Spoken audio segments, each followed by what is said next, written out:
Hello, everyone, and welcome back to another episode of 1998 Represent.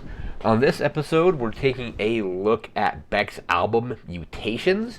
Let me get my notes open here.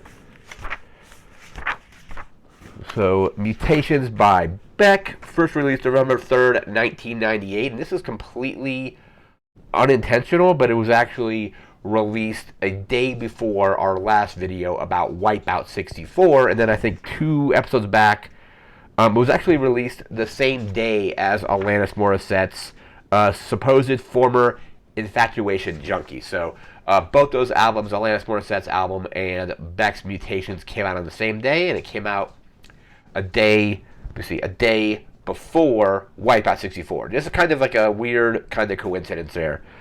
But November 3rd, 1998, this is the 6th studio album by Beck, which is crazy because he was putting out I think maybe from 1990 to 1998, or maybe even before that. We'll take a look at the, once we go up to the track listing, we'll take a look at the discography. But that's kind of crazy because he was just putting out a ton of different albums very quickly. Because I know he put out I want to say Odelay came out in 1996. Thinking Mellow Gold was 1994, so he was his output for music was just kind of crazy during this time period. Let's see. It was my notes. It was 6 albums in a 5-year span. So I know there was I said Mellow Gold, Odelay, this, and then 2 others. This is very musically different than Odelay. I had not heard. I think I've heard a couple songs off this album before, but as doing research for this this kind of 1998 project.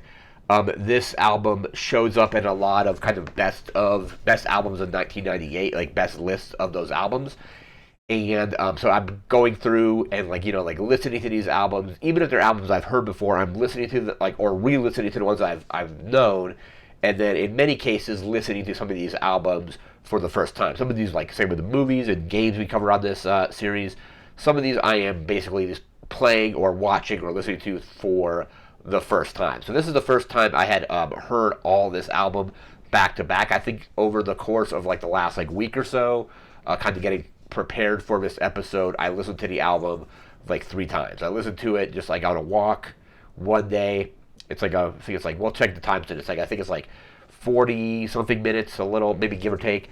I listened to it again just here, and then I listened to it again a couple days ago just on another walk, and it's a really good album. It's very kind of laid back, like I said, very musically different than Odelay, which was, this one is apparently more kind of indie rock, folk rock. I think they're some of the genres are were listed as country and psychedelic rock, and Odelay definitely felt more focused on hip hop style, not necessarily Beck rapping necessarily, but using more hip hop style beats and productions. I know there's I know the lyric line from the Odelay song is 2 turntables and a microphone. I think it's Where It's At as a song, and then just very musically different from that album. Yeah, so it was folk, country genres. Odelay very much hip hop inspired. It was produced by Nigel Gordash. I'm not sure if I'm pronouncing that correctly. But he was known up to that point mostly for working with Radiohead and bands like that. There was an interesting lawsuit apparently around this album.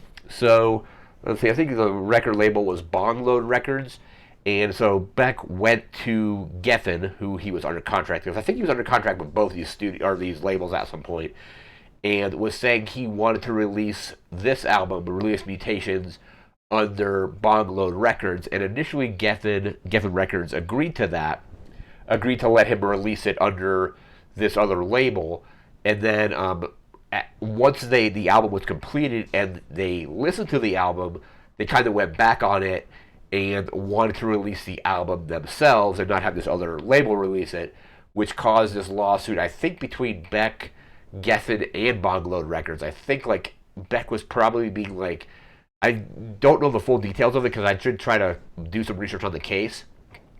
And I think Geffen was going after him, and then Bongload Records was going after him for breach of contract, even though Geffen had said, yes, you can release this album with them and not with us. There was some interesting thing Beck brought up in the kind of like the lawsuit that was came out of this. I think it's called the 7-year statute. I don't know if it's like apparently it's an obscure California law where if you're under contract to, I guess in this case, a recording company, but apparently it was also set into place for like movie studios. So the 7-year, what's called 7-year statute, is basically to prevent one studio from basically just monopolizing one person or having them be in like a 50-year contract or something like that. So the contract is supposed to basically protect, well, in the movie studio's case, protect actors, but protect musicians as well. I don't know if it applied to musicians when Beck was trying to like basically use that as a defense to where at that time he had been under a contract with these companies for probably at the very least that amount of time, if not longer.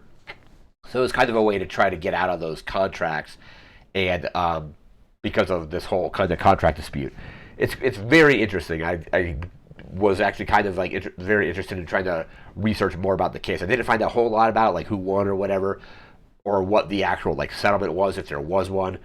But it was just an interesting lawsuit that kind of sprung out of the release of this record. It's pretty critically acclaimed. It's a pretty good record. I think the Pitchfork, the listing that I'm going to be reading from momentarily, cited it as number 14 on their, I think, like top 50 albums of 1998.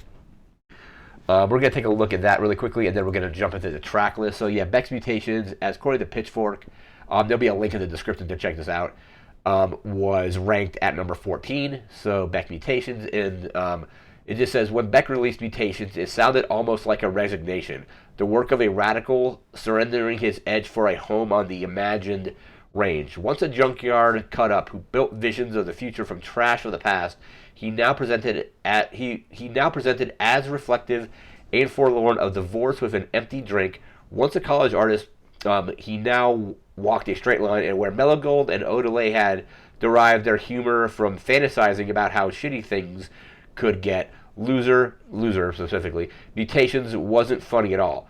Call it the fatigue of being cool, call it life catching up, but here Beck offered an oblique, delicately constructed world of cold brains, dead melodies, lazy flies, and canceled checks, of crisp acoustic guitars and starry synth blips, folding in folk and blues not as jokes but authenticity or authentically, but vestiges of a world in decay. Mutations is a world not actively ruined so much as left to crumble in its own beautiful time. And that's from Mike Powell. And again, I'll leave a link in the description to where you can check that out. We're going to jump over here to the track listing on this album. So it's got 11 tracks. What's the runtime on this? Yeah, 49 minutes and 17 seconds, so just shy of 50 minutes. Track 1 is Cold Brains. Track 2 is Nobody's Fault But My Own. Track 3 is Lazy Flies. Track 4 is Cancel Check. Track 5 is We Live Again. Track 6 is Tropicana, I think? Or is it Tropicalia? I think it's how it's pronounced. Tropicalia. Track 7 is Dead Melodies. Track 8 is Bottle of Blues. Track 9 is Oh Maria. Track 10 is Sing It Again. And track 11 is Static. And then apparently there's a bonus track or hidden track called Diamondbolics as well, which basically if you leave track 11 playing for a little bit after it ends, it'll then get into Diamondbolics. Diamondbolics actually on the, I listened to it through Apple Music, was actually just listed as track 12. And the length on the original pressing or release is 11 minutes and 20 seconds, which is basically all static, the kind of empty dead air, if you want to call it that, between that and Diamondbolics.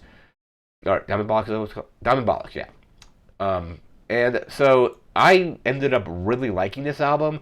I'm not the biggest Beck fan. I think my favorite thing that Beck probably did was the little bit he did on Futurama where it was figured the episode Bending in the Wind. A great episode if you haven't seen it. I would highly recommend checking that out. But during this time period, he was very, prolific. Like I said, he released, 6 albums in a 5-year time span. So it was just like record after record after record. A lot of them sounding very different than the ones that were kind of like, that had preceded it or came after. Like I said, like Odelay. If you were to play Odelay all the way through and then play Mutations, they would sound very completely differently. like Mutations is definitely more laid back. It's a little more. Some people describe it as kind of like lo-fi as well, and how he kind of brought some of that kind of genre into the album. But really good album. Like I said, I'm not even the biggest fan of Beck. I don't know. I think I own maybe like one record. I think I own Odelay, and that might be about it. Like I think I picked up that CD at like a thrift store a while ago. Odelay is awesome, but Mutations is also really good, and it's highly worth checking it out. That's going to do it for this video. We'll be back again in a few days, probably doing another movie or a TV show. I have some stuff lined up that I think I'm going to try to watch to kind of get prepared for whatever comes next, and we'll probably be doing a video game or a computer game after that. But again, that's going to do it for now. Remember to like, comment, share, subscribe. We'll see you next time. Thanks again for watching. Take care and have a good one. See ya.